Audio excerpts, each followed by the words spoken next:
Welcome, guys, to How the Frack We Got Here, a show that takes the news and events of the week and try to make sense out of it all. I'm your host, the most Will Buchanan, and on this show, we simply are all about the facts. There are plenty of news stations out there that simply want to do anything short but inform you. Here at How the Frack We Got Here, that's all we believe in. We go up to the left, we go up to the right, we go up to the middle of independence. We go after all sides because there's more than one side of a story to everything. And you need to know it all in order to actually formulate your own opinion. And that's what we try to do here at How the Frack We Got Here. Thanks for listening, and hold on. It's going to be fun. All right, guys. Today's date, January 3rd, 2024. Happy New Year. Welcome to How the Frack We Got Here, the show that goes everything and tries to make sense out of it all. I'm your host, the most Will Buchanan. Of course, we do try to do our best on How the Frack Got Here. We do take our sources from the most reputable news sources around with award-winning journalism. We do not do sensational news like Fox News or Newsmax or The Blaze, whatever extreme right that you follow. We simply do not do that. We give you just the facts, nothing but the facts. On top of that, we do try to watch our language. Sometimes words do fly. We apologize. Sometimes maybe things that might be shown that might be too young for younger viewers. So viewer discretion is advised. Aside from that, welcome. So unless you were watching Cat Williams' podcast with Shannon Sharp, which is going to be my bingo card 2024, I had to pull myself away from it. We do have some news starting off this time with the Democrats, especially with one Bob Menendez, who can't seem to keep himself from being a compromised politician, which I know is pretty much normal.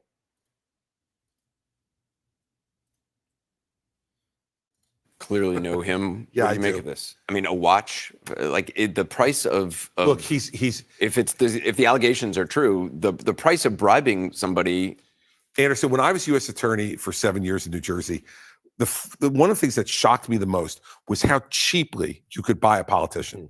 I mean, $5,000 in cash in an envelope could get most elected officials. Is that right? Oh yeah. I mean, it was amazing to me when the FBI would say to me, "Let's start with $5,000." I'd say, Who would throw their whole life away for $5,000? Yeah. Oh, yeah, no. So you look at Bob Menendez, let's make this clear. He has been a completely unethical, unprincipled politician for the entire time I've known him. And I've known him now for over 20 years. He's never had any principles. Think about what he said after he got a hung jury in the last trial. He went out and said, I know all the people who are out there trying to dig my political grave, and I know who you are, and I'll remember. I mean, this is a guy who wasn't grateful over the fact that he had just dodged a bullet. And his conduct afterwards indicates that's exactly what he meant, because he went right back to, according to the indictment, committing crimes and selling out this country as the chairman of the Senate Foreign Relations Committee. Look, the thing I'm disappointed about in the Democratic Party is, at least the Republicans removed George Santos. Where are the Democrats in the United States Senate with removing this guy? This is now a second superseding indictment. So it's a third set of charges where he was using his position of leadership and intelligence information in the United States Senate to enrich himself and his wife. I don't understand how Chuck Schumer can't go to Mitch McConnell right now and say, look, we need to have a vote to kick him out, because to have him in. Okay, let's just stop Chris Christie right there for just 1 second. I'm not one to sit there and say hypocrite much, because yes, the Republicans did kick out George Santos after an ethical review. After it took mostly Democrats along with some Republicans, to finally kick him out of office. Once we got past all those hurdles, sure, George Santos was gone. But Bob Menendez, for all those that don't know, a guy who's on the Senate Foreign Relations Committee, has been allegedly accused of taking bribes of money, of cars. His wife also taking certain bribes as well. Which again, it's funny how they sit there and say, how cheaply it is to buy a politician. Well, obviously, because if you throw enough money at them, you can do whatever you want, which is why some people have that type of opinion of politics. But what I don't get about the former governor, Chris Christie, is that you're saying the Democrats aren't acting fast enough.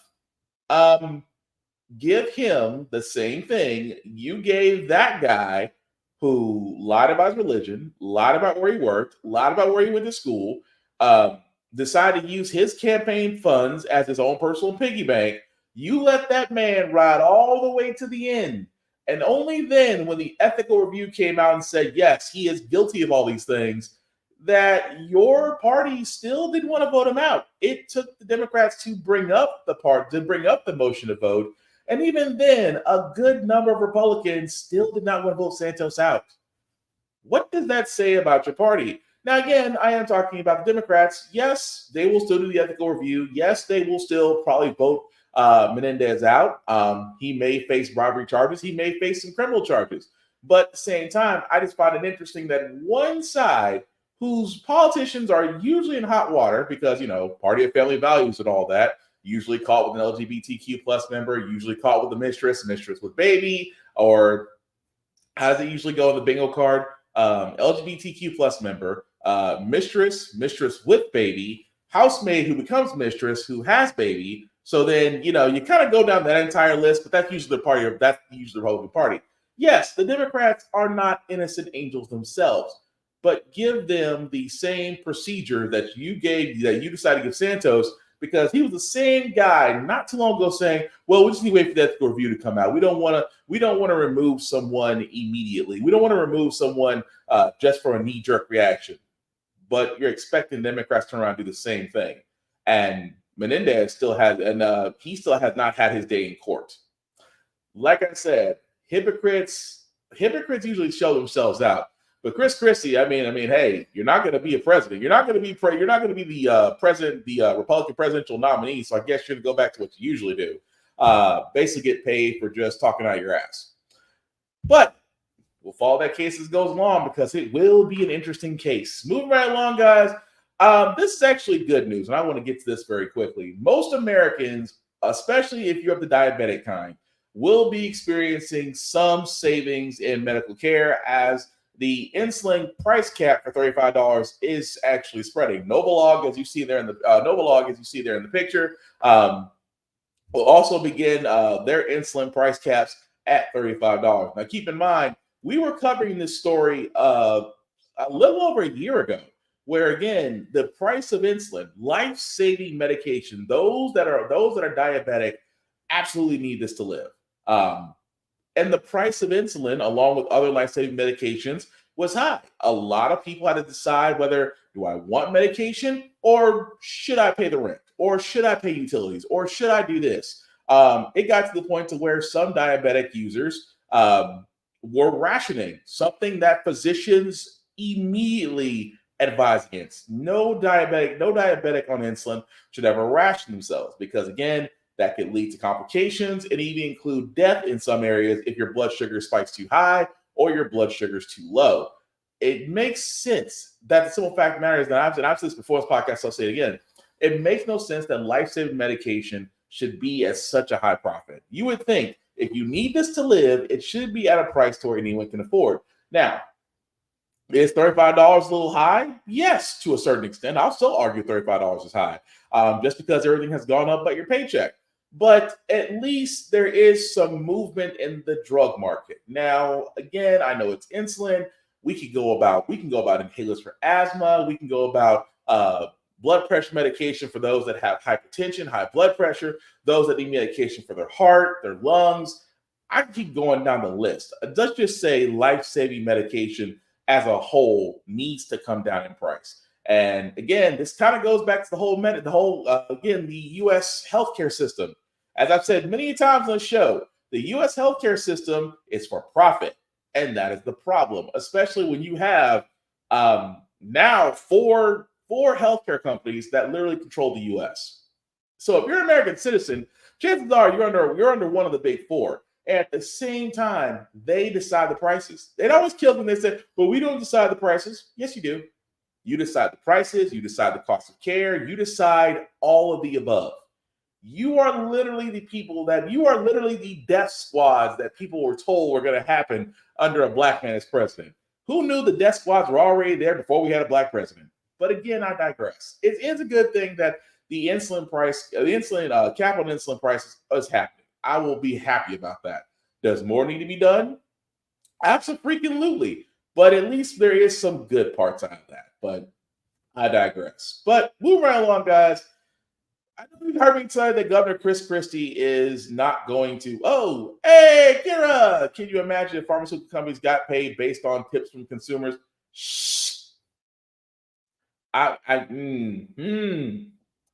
If pharmaceutical companies got paid based on tips from consumers, it would be what Circuit City was before Amazon showed up. You would see tumbleweeds going all over. A building what used to be popular is now gone. That's what it will be. Because pharmaceutical companies, really quick, guys, pharmaceutical companies pretty much can, and again, these are pharmaceutical companies that get government funding. Very few pharmaceutical companies are really funded by themselves. Most of them get government funding for the medicines that they look into, that they develop, that they test, that they have these groups. They get government funding. And it always bothered me that how is it that you get government funding, but you can still set the price on what you sell? If you get government funding, to me, it's like you don't have a say in what you sell to the American people. You took federal dollars to develop this. This is why I always sit there and said about the coronavirus vaccines. Again, those were federally funded projects, and they had the nerve to charge people for vaccines. Again, something that you need because we've noticed that corona does kill. And yet they want to charge for vaccines. So yes, here I'll be honest. If pharmaceutical companies worked off of tips, they wouldn't survive. It's the same way as saying, let's put politicians work. If you had the ability, I'll put it this way: putting pharmaceutical companies to be paid based on tips from consumers would be the same thing as politicians working on minimum wage. Watch how quickly they change their rate. That is all I'm saying. But I wanted to cover this as well, guys, because like I said, I talked about Governor Chris Christie, who is not going to make the Iowa caucus, which is pretty much the last stop before we decide. Well, not us, because unless you're voting GOP, unless you're an old white guy, or a confused white woman, or a really confused person of color, and then you have the other people that just want to be different, I guess. But for all those that wanted to vote for the GOP, you're going to get your last shot. The Idaho debate is coming up. Governor Chris Christie obviously has stepped down, but then again, he didn't have a shot anyway. Neither did America's creepiest Christian. Try saying that 5 times fast. Mike Pence didn't have a shot, and yet he bowed out. America's Uncle Tom, Tim Scott, the only black man in the Republican Party, he bowed out. And, they keep dropping. So we're now, and Vivek Ramaswamy, which we'll get to very soon, has yet to qualify. So again, we're back down, and I hate to say it, to this point, we are now down to the big 3. And yes, this man, who literally, this is why I say we should be a little bit concerned, because Trump has turned around and sit there and said that he is going to attend the Iowa debate. Trump, who hasn't attended a debate the entire time, is now going to be attending the last debate in Iowa. And again, this is a man who, as of right now, this man is leading by double digits in the polls. The person next to him, Nikki Haley, that is not her real name, by the way. And the person next to him, which I would consider the evolved version of Trump minus Botox and white privilege hasn't killed him yet. Governor dictator Ron DeSantis, who again, between him and Nikki Haley, are fighting for second place. This is the GOP's fear that Trump, a man who is under multiple indictments, multiple court cases, could somehow, some way, without saying a one single word in a debate, could possibly win the Republican nomination. And that's a scary part. But when you think about it, and I say this, and I say this all the time, and I say this very far. Hey, Tafari, governor, dictator, yeah, that too. And you would, like I said, for all those in Florida, I do apologize because I know that's something you got to deal with, but that's some, yeah. That pendejo. But But here's the problem, because people going, Trump has all this going for him. He's got this, he's got his cult. Yes, he does got his cult. But here's the problem.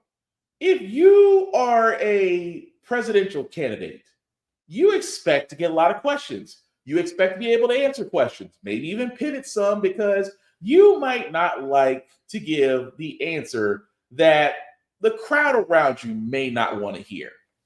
Nikki Haley had that problem, and I pretty much believe this is what's going to basically cost the Republican nomination for her. It is a volleyball of a question. Watch this woman just watch.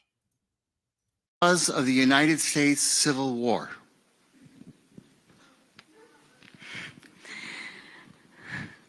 Well, don't come with an easy question or anything. I mean, I think the cause of the Civil War was basically how government was going to run, the freedoms and what people could and couldn't do. What do you think the cause of the Civil War was? I'm sorry? I'm not running for president. I want to see your view on the cause of the Civil War. I mean, I think it always comes down to the role of government.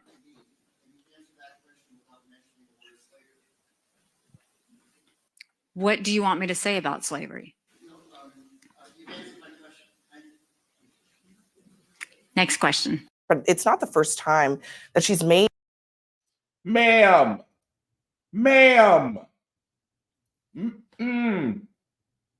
See, this is why I say education is so vital.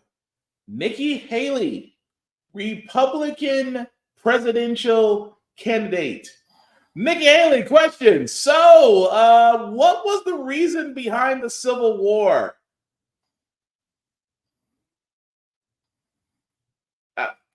You want me to answer that question? Yes. Well,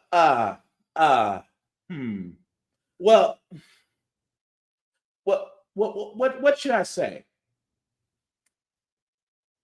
If I was Nikki Haley's campaign manager, this would be me in the background. We're done. That's it. We're done. Turn off the lights, cancel Christmas. This woman can't even answer a history question. Why? Because, and I understand. And the people going, well, I mean, it's so easy. Yes, it is. But understand where Nikki Haley is. She is surrounded by conservatives. Conservatives who literally and figuratively choose to rewrite history to whatever rebel flag, banjo, kissing cousin they want to go with. Nikki Haley had a softball of a question. What was the reason behind the Civil War? You can say slavery, because that's what we were taught. We were taught that in elementary school. Elementary school, you got the watered down version. It's because of slavery. As you grew older and you were able to do your own research, you found out that the Civil War was not based on slavery. Again, easy question. But think about this. An easy question tripped up a Republican candidate to where now she's on damage control. The Civil War was about slavery, but then she said this. She was talking about what it means today, and she says it's about freedom and individual rights. I think we have that sound, so I'm going to let you listen to it. Well, two things on this, Jack. I mean, of course, the Civil War was about slavery. We know that. That's the easy part of it. What I was saying was, what does it mean to us today? What it means to us today is about freedom. That's what that was all about. It was about individual freedom. It was about economic freedom. It was about individual rights. Our goal is to make sure, no, we never go back to the stain of slavery, but what's the lesson in all of that? Okay, so doing a bit of cleanup. See, what that is right there, ladies and gentlemen, is a PR spin if you could do a Hail Mary of one. Because, it's about, of course it was slavery, but it was also about economic freedom. No, because if you've ever looked up the Confederacy articles, if you've ever looked up where the president of the Confederacy, Jefferson Davis, had sat there and said in his speech when they decided to raise their banner, so to speak, it wasn't about economic freedom. They simply put didn't want to pay Black people because they saw Black people as property. And in some areas, especially in 2024, some of them still do see us as property.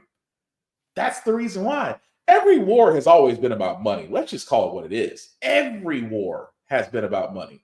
But Nikki Haley had a literal pop-up question that should have been easy to answer. But it's funny when she says, well, what does that mean about what does slavery mean about us today? Ooh, the civics question you just opened up, but you won't talk about. Because nothing makes a bunch of napkins more uncomfortable than talking about what their ancestors might have done to Black people. Hence, why they're trying to rewrite the history books. Because you have some grandparents now who used to be a part of that crowd that now have grandchildren who can read and may research and may ask Daddy, why did you decide to hose down Black people? Again, this is the heritage that they try to protect. Nikki Haley fumbled, and at the same time, she may have turned around and cost herself the presidency. And don't think for 1 second in Iowa that DeSantis, that Trump won't bring that up. And it will be, and she will have a hard time backpedaling out of all of it. But again, everybody's got something, even Trump, because now Trump has a little bit of a problem. And what the little bit of a problem is, ladies and gentlemen, is that, well, he is slowly getting removed from states. We've seen a week before Christmas, Colorado did remove him from the ballot, saying that he violated Section 3 of the 14th Amendment. And now another state recently has joined the fray, Maine. Contributor and assistant dean at Yale Jackson School of Global Affairs, Asha Rangappa. Asha, good to see you. Good to see you. All right, let's talk about it. Maine's Secretary of State Chenna Bellows ruled to suspend the effect of her decision until Maine's Superior Court rules on any appeal. Why the pause on her ruling? There's a pause because this is a question that is going to have to go to the Supreme Court. You know, unlike the other eligibility requirements for president, things like age and place of birth and residency, which are just objectively verifiable, whether someone engaged in an insurrection is a question of fact for a person to determine based on the events of January 6th. And the only body that can really make this in a way that has finality and that will be uniform across the country is the Supreme Court. And I assume that the pause is basically recognizing that reality. All right, Asha, here's how she defended her ruling during an interview on CNN. Let's take a listen. No Secretary of State has ever deprived a presidential candidate of ballot access based on Section 3 of the 14th Amendment. But no presidential candidate has ever engaged in insurrection. All right, Asha, so Trump is being prosecuted for his role in the January 6th insurrection. Until we have a ruling from the court, who has the authority to decide whether or not Trump should be removed from ballots?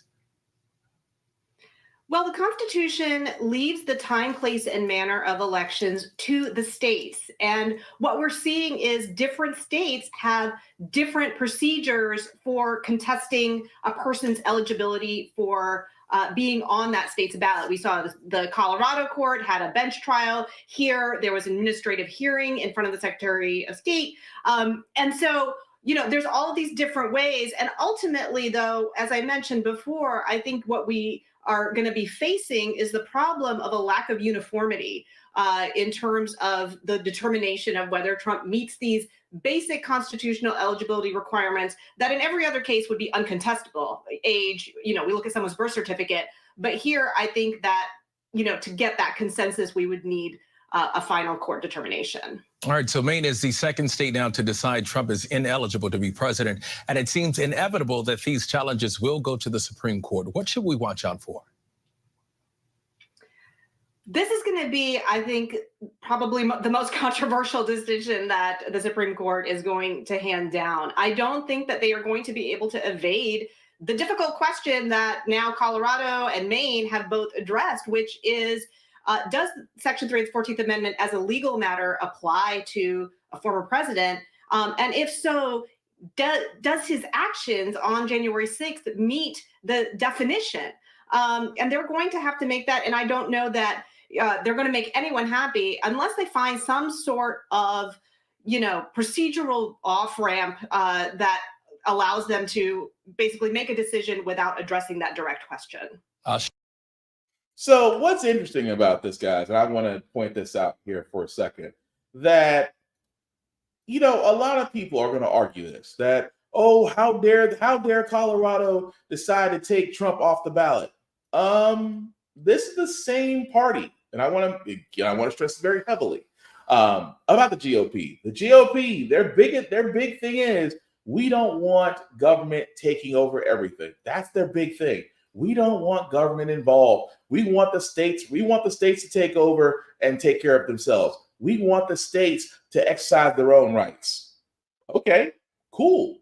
Colorado did it. Colorado turned around and sat there and said, yes, based on the evidence, Trump has violated the 14th Amendment, which, for all those that don't know, quick civics lesson, 14th Amendment means that if you in some way try to hinder government operations or cause an insurrection, it disqualifies you from being president. Pretty much, I'm paraphrasing. Colorado has decided that, yes, because of the obvious evidence that's out there on Trump, that Trump did violate the 14th Amendment, and therefore he is off the ballot in Colorado. Maine, at this point, decided that until it is heard by their state Supreme Court. Now, a lot of people, you're probably wondering, well, what does this mean? Well, if you really think about it, it could be a chain reaction. Here's what I want to point out, and I just want to do this very quickly because I want to do a side-by-side so that way you guys will get where I'm coming from. So, apologize for the darkness, but I had to pause it mid-view because this right now, I want to show this. This right now, of course, is the U.S. The red states are the states that have decisions on hold pending appeals. Now, imagine this, if you will. Here's how Trump can literally not be president, simply put, because let's just say if Colorado, Maine, Ohio, Michigan, Montana, Oregon, Washington, California, Arizona, New Mexico, and just for giggles, I know it's an impossibility, but let's also say New York decided to all put Trump off the ballot. Now, why did I say those states in particular? I said those states in particular because those states literally have some of the biggest electoral college votes. Now, keep in mind, for you to get the presidency, it's 270 votes in the electoral college. If states who, by any chance, may be Democratic, may all follow suit with Colorado and Maine and decide to take Trump off their ballots, which means that he is not eligible for presidency in those states, Trump would have a very, very, very hard time. Now, if all Democratic states decide to bump Trump, could he still be president? Yes, there are still some states out there that if they didn't decide to bump him off, that actually had a larger count of electoral college votes, he could still run and possibly still win. Could he win without Colorado and Maine? Yes, but imagine the turnstile that would happen if all those states decided we want to exercise states' rights and pull Trump off the ballot. I can hear those folks at Fox News now. How dare those states? They're being renegade. They're doing this. What are they doing exactly? The one thing that you and every one of those crazy folks were harping about. You wanted states to exercise their own right. 2 states did, and y'all are complaining, which tells me the whole thing about states' rights is some bull. Completely and truly and totally. But again, we will see, because right now Trump's got 2 states. He's got multiple lawsuits. It's 2024. The man is somehow still not in jail. I'm just as confused as the rest of y'all, because as long as that man is not in jail, there is a chance he could get the Republican nomination. Really good. But we cannot forget about Vivek Ramaswamy, because as of right now, he has not qualified per se for the Iowa caucus, but yet he's still there. The Iowa caucus is now less than 2 weeks away. Vivek Ramaswamy is making clear how important the Hawkeye state is to his campaign. The Republican candidate is completing his second full Grassley today. That means he'll have visited all 99 counties in Iowa twice. Ramaswamy is the only GOP candidate on the campaign trail in Iowa today. Ron DeSantis hits the Hawkeye state tomorrow. Iowa could be a do-or-die contest for him, too. He spent New Year's Eve and New Year's Day campaigning in state. Nikki Haley, meanwhile, will hold a town hall this evening in New Hampshire, state she's made one of, if not her key focus in her campaign. It's also a state in which about 40% of the electorate is undeclared, not a member of any political party. Haley, Ramaswamy, and DeSantis are all scrambling to make this primary contest into an actual contest against frontrunner Donald Trump. And good luck with that. Because, again, like I said, Vivek Ramaswamy still has yet to qualify for the Iowa caucus. Nikki Haley is backpedaling because she can't answer a U.S. history question. And, of course, Trump is trying his hardest to stay on ballots. And that's just a Republican nomination. We don't even got to the Democratic nomination yet, where Cornel West is trying to run, Bernie Sanders is trying to run, Joe Biden believes he can run. We hadn't even gotten the Democrats yet, and that's going to be a race in itself. But again, I digress. It's interesting. It's weird. It's, Don King said it best. Only in America. Truly, truly only in America. But all this is sad news, guys. Unfortunately, Harvard President Claudine Gay is stepping down. Unfortunately, due to attacks about Hamas on her campus, plagiarism. The second woman of this prestigious college, especially being a Black woman, has announced that she will step down. Lee Stefanik, who was at that hearing on Capitol Hill about anti-Semitism on campus and pressed those three presidents, including Claudine Gay. She says, "I will always deliver results." She calls Gay's resignation long overdue. She says that she was devoid of the moral leadership and academic integrity required of the president of Harvard. What's your reaction to today's resignation and these comments coming from the Congresswoman? Look, I think Elise Stefanik should be ashamed of herself, because I don't think she actually cares about any of these things that she talked about on Capitol Hill. I don't think she cares about anti-Semitism. I don't think she cares about academic freedom. I don't think she cares about any of these things that she pressed on. She cared about winning political points. And I think that political attacks on universities are things that we should all be frightened by, regardless of our politics, whether we're on the left or the right. And I'm sad for American universities because of that. And I'm sad for Claudine Gay, because I think she was a capable leader that was facing an extremely difficult situation. And people like Elise Stefanik were not helping it at all. Professor, let's say even if everything that you said is true, potentially true here, when you look at the writings, and I mean, is that something you would have done? In the way you write, would you do what Claudine Gay would have done and expect to keep your job? Because that is also another element here. You're talking about the allegations of plagiarism? I'm saying you've seen, right? You've compared, I'm sure, as you've gone through the writing here, to a huge crime in academia, of course. But in terms of writing an essay, this is nothing that you would accept from a college student, for instance. They know not to do this. So that's what I'm asking about. If a college student did that, what I would expect is I would expect a careful and deliberate hearing to understand whether they violated rules. And I think if I saw that, I'd be concerned, and I would bring it up at Harvard, for example, to a academic board that would determine whether or not they violated the rules. What happened? So really, just not to cut him off, but that's the part where I'm bugged out. Like I said, this Claudine Gay, again, the second woman being president of Harvard University, the first Black woman of Harvard University,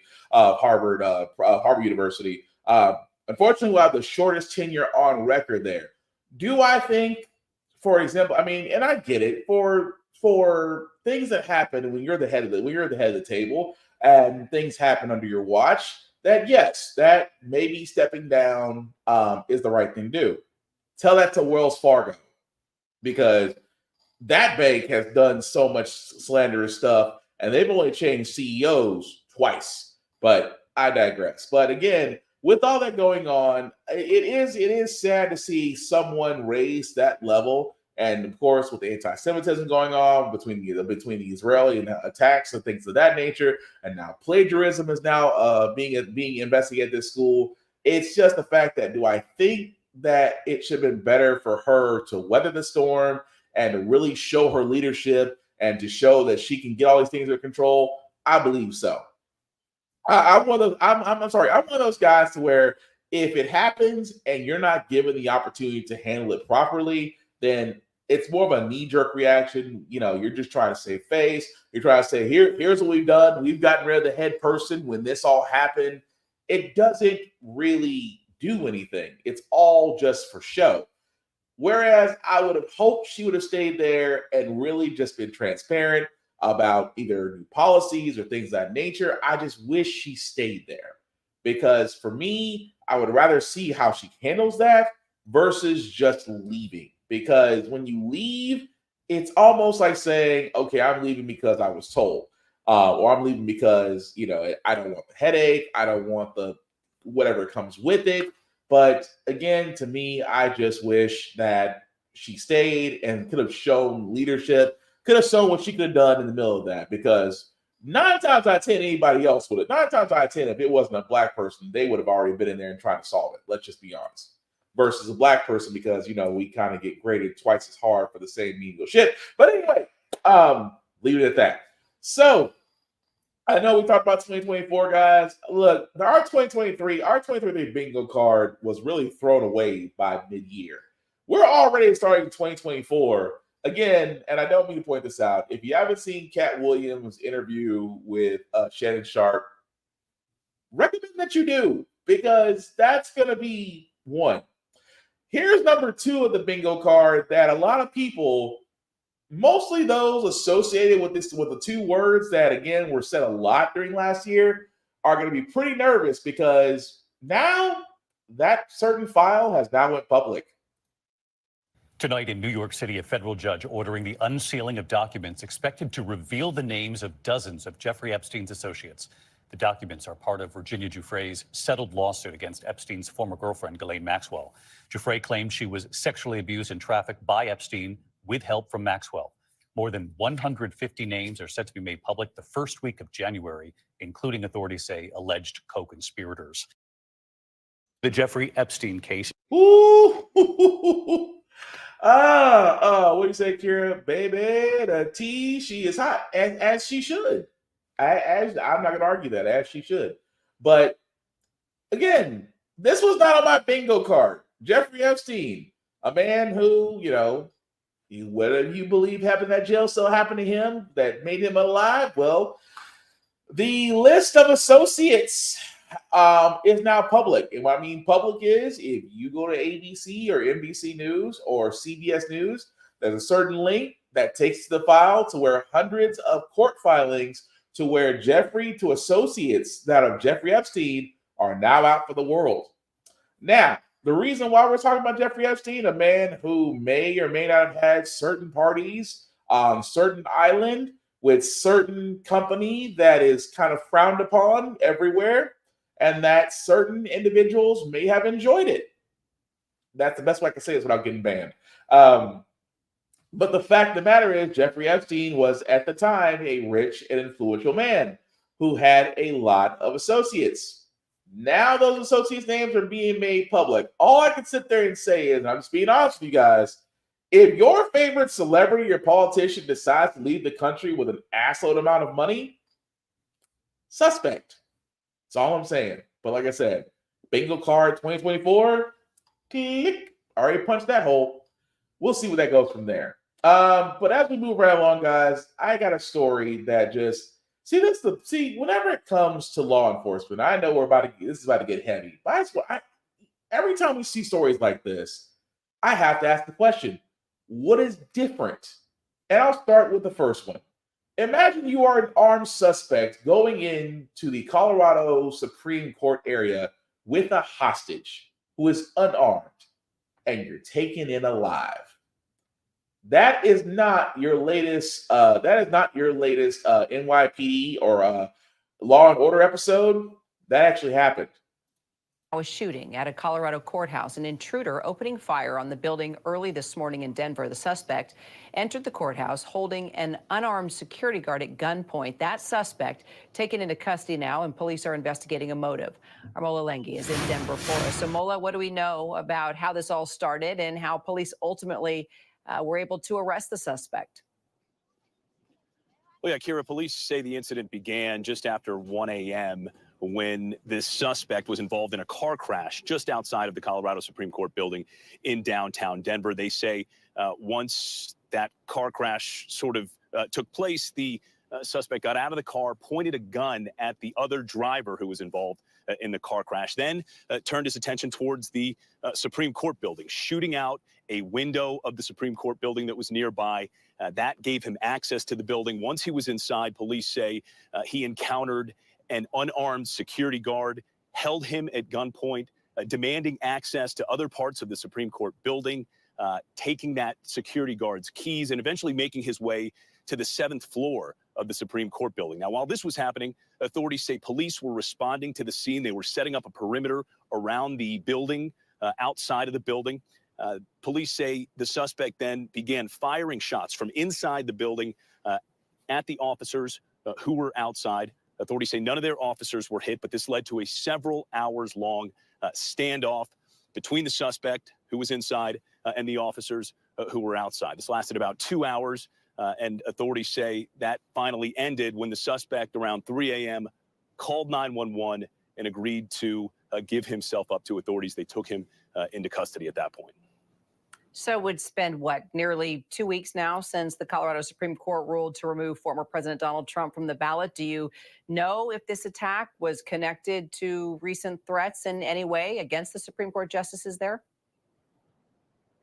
Well, as you said, Kira, it's been a couple of weeks. There have been multiple threats made against Colorado Supreme Court justices since that ruling came down several weeks ago. At this point in the investigation to this early morning's incident, authorities are saying preliminary investigations confirm a high probability that this incident is not associated to any of those recent threats against Colorado Supreme Court justices. So at this point, it does not look like it had anything to do with that recent ruling. It does not seem to be associated anyway with these recent threats. But again, authorities are still investigating a motive to why this suspect allegedly broke into the Supreme Court building. Okay, so let's think about this for a second here. I'm not saying that Jones doesn't have a point. Let's kind of break it down again, shall we? A wreck happens outside of the Colorado Supreme Court building. Suspect is armed. Suspect shoots out window. Suspect takes unarmed guard. Suspect takes unarmed guard's keys, heads to 7th floor. Police arrive to do a perimeter. Suspect fires at police. Suspect has a standoff. Suspect calls 911 to give himself up. Suspect is taken into custody alive. Alive. This man took a hostage, fired rounds at windows, fired rounds at cops, had a standoff, taken it alive. Now you're probably wondering where I'm going with this. Outside of the fact that they're trying not to sit there and say, this is just weeks after the Colorado Supreme Court decided that to uphold the decision to ban Trump off the ballot. I'm sure that it has nothing to do with that individual deciding to go into that building just on happenstance as we wait for his manifesto and his medical pictures of Trump inside of his basement. I mean, we don't know yet, but I'm just spitballing here. But again, you just heard me just name off the fact that an armed suspect shot at cops, took it hostage, and was taken in alive. Okay? Let me explain the other situation. You call 911 for a domestic violence situation, and you're holding a knife that you fear that the person in the room will harm your child. Police come in and shoot you in the back as you show no threat to them. Tell me again, what's the difference? Facing a multi-million-dollar lawsuit after a woman was shot to death by officers who were responding to a call she made for help. ABC's Derek Dennis has details. This morning, a plea for justice in the death of 27-year-old Neonathan Layson. At a vigil over the weekend, friends and relatives mourning her loss after she was shot and killed in a confrontation with Los Angeles County Sheriff's deputies earlier this month. Deputies responding to Finlayson's home on a domestic violence call say they encountered her holding a large knife and threatening to stab her ex-boyfriend for pushing her daughter. Police claim they shot Finlayson to stop her from harming the man. 4 shots in the back. It's ridiculous. Where are the training for these officers? My heart is so broken. I hate it for her children. I hate it. It's devastating. Finlayson's family disagreeing with the deputy's account of what happened and filing a $30 million lawsuit against the department and the county. Finlayson's lawyer says she was not a threat and only had the knife to protect her and her daughter from her ex-boyfriend. Officers should be trained that they are not supposed to shoot and kill when they don't know who's there or what the surroundings are. The sheriff's department says the shooting is under investigation. Sometimes you just can't cry enough. It will never bring her back. But justice has to stand. The LA County Sheriff's Department says it has not officially received the family's lawsuit claim, but say they will release the body camera footage of the incident next week. Yes, after they've turned around. Now that they've turned around and made sure that, we have to make sure that we haven't screwed up at all. This is the point I'm making, guys, because, again, I'm just doing a tale of two stories and how officers reacted. A man in Colorado, armed, took a hostage, shot at cops, taken it alive. A woman who called 911 out of threat to her and her child, armed herself to protect her child. Sheriff showed up, shot the woman in the back 4 times. What's the difference? That's the question I'm asking.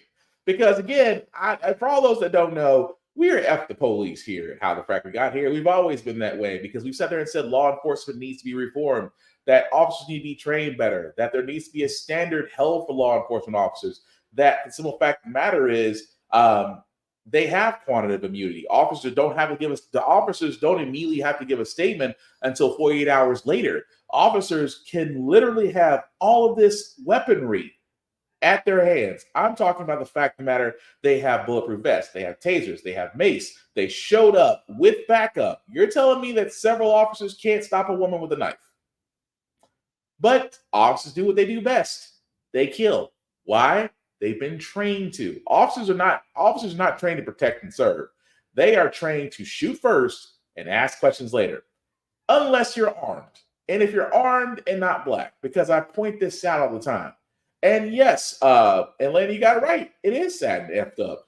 And the double standard is crazy because I've always said this about officers. I've invited officers on the show all the time. And I've sat there and said the same thing.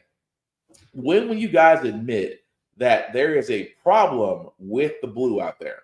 When will you guys admit that the way you police, that you don't police to protect and serve, you police to corral and intimidate? You don't do de-escalation tactics. You look for lethal options.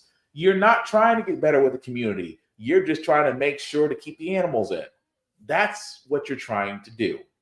At the same time, I showed 2 stories. Now, granted, those 2 stories, one in Colorado, one in Los Angeles, doesn't change the fact that law enforcement is trained the same freaking ways. But we'll follow that story as it goes along because, as we usually see with body cam footage, they're going to go through it on their own because you got to make sure that there's not an oops problem. Because this is what I say, guys, literally about body cameras and law enforcement. You can tell when they've done nothing wrong. The body cam footage is it's almost immediate release when they've done nothing wrong. When they have done something wrong, or there's something that could be held to a point of contention in court, well, we just need to review the footage before we release it. We want to get full transparency, but we want to look at it first. That tells me that there's something there. But we will digress. We will check on it as it goes along. But going back to politics for a second. What did you say? Oh, someone posted the footage on IG. Oh, so the body cam footage is out there already. I gotta go find it. Thanks, Garrett. I gotta go find it. But going back to politics for a second, as we get to the end of the podcast, guys, this is the problem with politics as well. Lorraine Bobbers. I know. I don't really like talking about her. I think she's an airhead that got into Congress because she's cute and old white men have this Sarah Palin fantasy. Anyway, the fact that she's switching congressional districts because the district that she's switching to is more GOP friendly. Now, of course, a lot of people are asking, is it legal? Yes, it is. The reason why it's legal because there's not a law for it. So in her state of Colorado, in her district, she can do the paperwork. Here's the problem I have with this: when you have ran and won, and you are a representative, you have to represent the area that you're in. Now, could you switch? Obviously, you can. But do I think that you should sit out a while? Yes. I do think that there needs to be laws in politics that really need to change Congress. And I'll say it before I'll say it again. Of course, for what I would decide, most people wouldn't want to be a politician. If I said and said, if I could rewrite what a senator and a politician do, number one, I would put them on minimum wage. Watch how quickly minimum wage would change if they're working off of it. Ask a senator or a politician, oh, would you mind working $7.29 an hour? Hell no. But you're asking Americans to do it. They would immediately change that. I would also sit there and say that if you're a senator or a politician, you cannot have stocks in any way, shape, or form. That goes for you and your immediate family. Because those guys have access to stocks information, to crops, to things of that nature. They get the information faster than Wall Street does. And you don't think somehow, some way, their stocks don't go up? They don't buy stocks here, drop stocks there, right before something happens, and they make out like a bandit? Again, I truly believe that if you're going to be in office, you can't own stocks. You work for the people. I also believe that for senators and politicians, that you should run on the same terms as the president. You run 2 terms. You run 2 consecutive terms, you got to sit one out before you run another one. The lifetime appointments have to stop. At the same time, if you put in a consecutive 2 terms, you are ensuring that Republicans politicians will have to do the work. Because if not, well, you can easily kick them out. But again, the fact that she can do that does bring alarm, because that's like saying she's kind of pulling a LeBron James here. And I hate to say it to you, LeBron fans, let's be honest. LeBron James literally left Cleveland and went to Miami. Not because Cleveland wasn't going to get him what he wanted. Miami was better suited for him. Miami helped him win 3 titles. So what did he do? He went to Miami. Lorraine Bobbert is doing the same thing. She's going to a spot where she's guaranteed to win and stay in Congress. And yet at the same time, nobody is sitting there saying we need to have a law against that, or we need to have policies put in place against that. But I just thought that was weird, but I digress. The last story I got, guys, is really going to be related to the fact of the matter that I'm going to stress this again before we get to this part. The biggest group of voters for 2024 is undoubtedly going to be women. Because ladies, y'all had it rough. I'm gonna be honest with y'all. Last year was rough. Roe versus Wade got overturned. Parts of affirmative action got gutted just because 4 Chinese students said they were being discriminated against in Ivy League schools, so they had to ruin it for everybody. At the same time, your wages have increased. Job opportunities have increased for you guys. Any type of federal funding that was kind of designated for you was halted because people were claiming that that's discriminatory. That being said, guys, going back to the whole idea of Roe versus Wade, because a lot of women out there, and I'll say this once and I'll say this again, we are pro-choice here. What a woman does with her body is her own effing business. The choices and consequences are ultimately hers. A group of old white men in a room cannot decide whether a woman should be a woman or be reduced to a broodmare. That's simply put. They don't have that decision.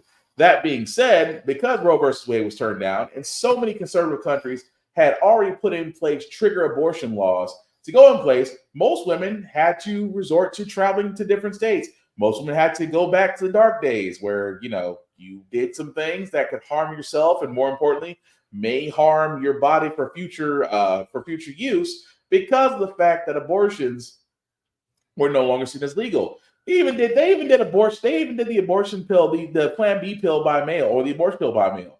And yet, at the same time, people had issues with that. Just like this next story, that more pregnant women are requesting to have abortion pills to have on hand. Because again, it's a mail order service that, because of the pill cost being $110, that women want access to abortion pills if they want them, as they should. I cannot tell you that right now, the GOP is trying to make that harder for women, which I never understood that about the GOP. Why is it that you say you love women in the same sense you say you love the armed forces, you love the men that sign up to protect this country, and yet the VA system is a mess. You love kids, yet the adoption center, the adoption system in the U.S. is a wreck. That more organized based religions own adoption centers that turn away same-sex parents.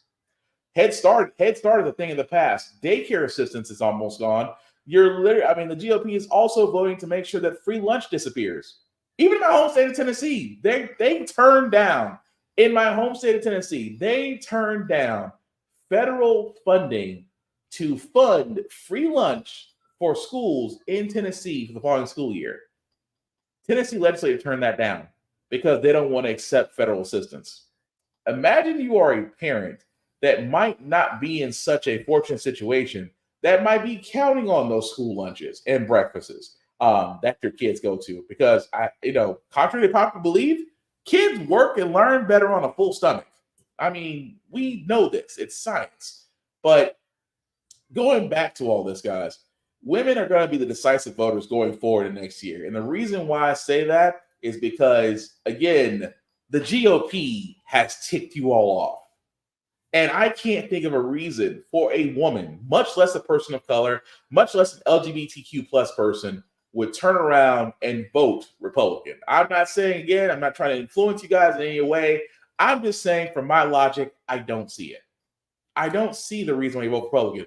And I know a lot of people out there, the Candace Owens, Ben Shapiro types, what are you going to do, vote Democrat? I'm saying, as I've always said before, look into the candidates that represent your values best and vote for them.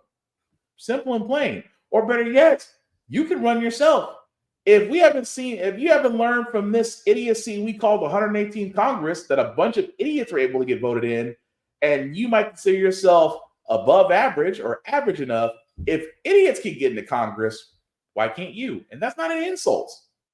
I'm just saying, that's not an insult. That's me telling you guys, if you think that you can make a difference, whether it's at the federal level or the local level, go ahead and do it. I highly recommend it. But above all else, be informed. Because if you haven't noticed, they are trying harder to make it. They're trying to make it harder for women. They're trying to make it harder for people of color. They're trying to make it harder for LGBTQ plus people. The only people that aren't being oppressed, but swear they're being oppressed right now, are the napkins. They know who they are. But we're going to go ahead and move on to our feel-good segment, guys, because usually on How the Frack We Got Here, we usually cover a lot of things that are doom and gloom, sometimes make you use your faith in humanity. But hey, it's Hump Day, Wednesday. We're just trying to put some smiles on some faces and hopefully leave you with a good smile on your face. And before I do that, what do you say, Kira? Because you're not a white woman that still believes white men are their princess in shining armor. True. Can't argue that. But we're going to go ahead and move along with this one, guys. Again, I thought I found something fun because as a father who always thought that he would have twins, I thought this was odd because, of course, New Year's was just a few days ago. And this woman, I'm not sure what it's called. I forgot to look up what this condition's called, that you have a baby on the 31st. I'm sorry, she had twins, by the way. That's the best way I put that. She had twins, one on the 31st and one on the 1st. But I thought it was a feel-good story. Here it goes.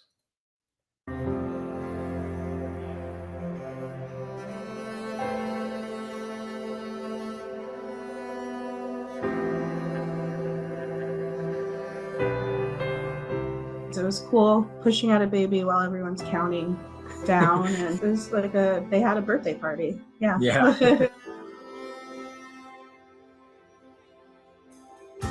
They're doing great. They're doing really, really good. Eating well, all signs are looking good. I'm grateful everyone was healthy and things went pretty smoothly. So that's like the best thing you can ask for, especially because they were a little bit early and everything. That they're doing fine and I'm fine. So just happy about that overall. Well, definitely mazel tov to them. I forgot what that's called. Was it Irish twins? I'm sorry. That's going to bug me because I forgot what happens when twins are born. They're born, but they're born on different days, and I forgot what it's called. But anyway, happy to hear that both those twin boys are happy and safe and healthy. So mazel tov to that happy couple. So that's going to do it for this podcast, guys. Before we do get out of here, some shameless plugging as usual. Of course, for myself, you can find me BlackBox447 on all the socials. I usually do reviews on everything, including gym stuff, because I still try to keep in shape. Got to, because a 9-month-old will run you around. I know for a lot of y'all who are parents, I know I'm testifying right now, but I'm just saying, my 9-month-old, I love my son to death, but thank God he's not mobile yet. I'm not sure if I'm ready for that. I'm just gonna be honest with you, but I gotta stay in shape. But again, definitely check me out there, guys. Of course, the link at the bottom is going to make that just a wee bit bigger for you guys to see. If you copy and paste that link into your browser, it'll take you to my link tree. That's the YouTube and Facebook groups for all of my podcasts. How the Frack We Got Here, which again is every Wednesday at 7 p.m. that you're currently watching right now. Of course, this Friday will be my video game show, Get Bit, will also be at 7 p.m. And my other podcast, Off Limits Podcast, I am bringing that back. I know it has been an extreme amount of time since we've covered that, but I am definitely rethinking how that's going and reforming it up. I cannot wait to get back into that, but definitely check out what I've done before. And again, I want everybody's comments. Just like you saw Kira, just like you saw Tafari and others on there, I want your comments. I want to be able to speak to you guys. I want to keep this conversation going. Why? Because that's what we need. We need the conversation. We need the unity. We need to have that level of informity. That's the guy.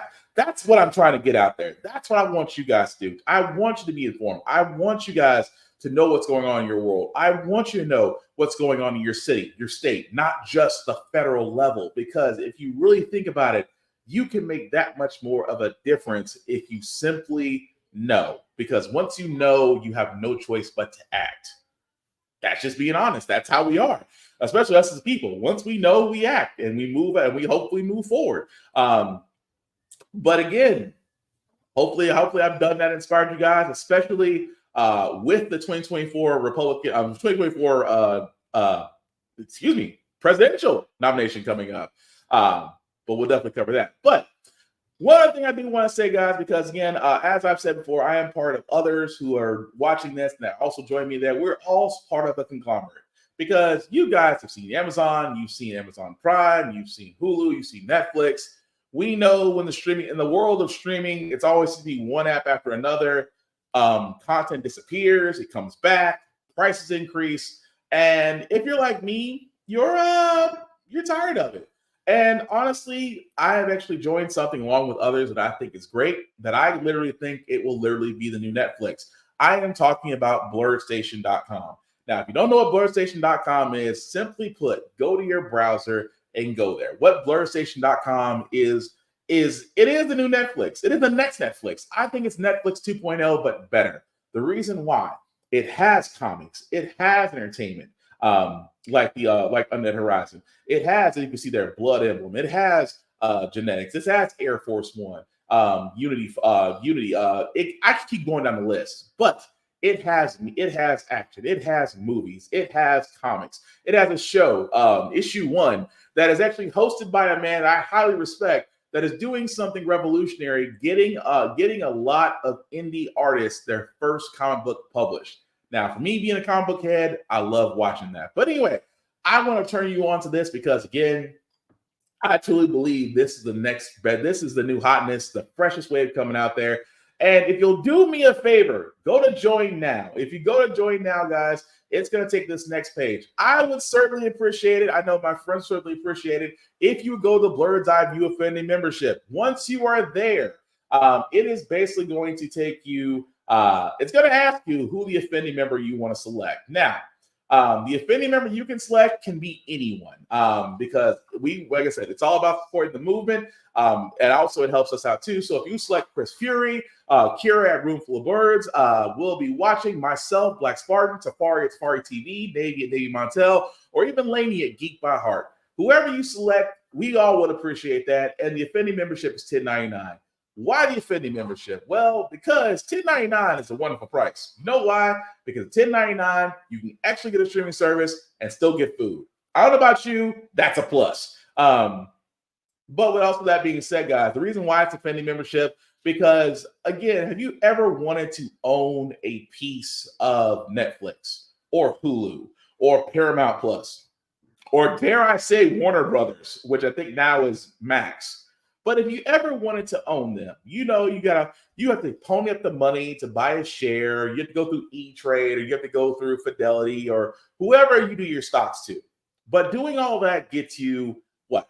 1-2 shares after an assload of money you've paid for? Well, in this case, with Blur Station, paying 36 months at $10.99 gives you the opportunity to own a piece of Blur Station. And I don't know about you guys, but that is way easier than going on to Fidelity or E-Trade and trying to figure out how much more stock do you need to get in order to be able to get onto that. So check out blurstation.com. Again, guys, go to the Blur's Eye View Affinity membership. Select any influence partner that you see there. We would certainly appreciate that. And enjoy the content that's there, because there is so much, and especially with Hyundai Horizon, because if I told you the age of the young girl whose talent is miles, and I do mean miles, and she is so, I mean, aside from the fact she's just freaking adorable, she's very talented. And that just goes to show you how much more is out there beyond Blur Station if you simply give it a chance. That's all I'm asking. But yeah, aside from that, guys, like I said before, as we're wrapping this all up, the whole goal of How the Frack We Got Here is staying informed. We are not trying to literally tell you what to think or what to do. We are simply giving you all the information, allow you to make up your own mind. But we do provide a lot of perspective that goes along with it. We do better as society once we're informed. We're progressive. We move forward. We try to change. We try to right the wrongs of our past by making decisions now that we should have done back then. Like electing our first Black woman to the Supreme Court, electing our first Black woman to the Federal Board of Governors, electing our first Black woman as the National Cybersecurity Director, electing our first Black man as one of the leading armed forces of the Air Force. You know, thanks to Tupperville finally getting the shit together. All great things. We don't learn from history, we are doomed to repeat it. That's when we keep asking ourselves, why does everything go up at our paycheck? Why are we electing politicians for the same old game in Congress? And most importantly, how the Frack we got here. Again, guys, thank you all for watching. I hope I have influenced you guys. I hope I have informed you guys. I hope I have encouraged you guys, because that's my mission. And as long as that's being done, my mission is complete. Take care of yourselves and each other, guys. Peace.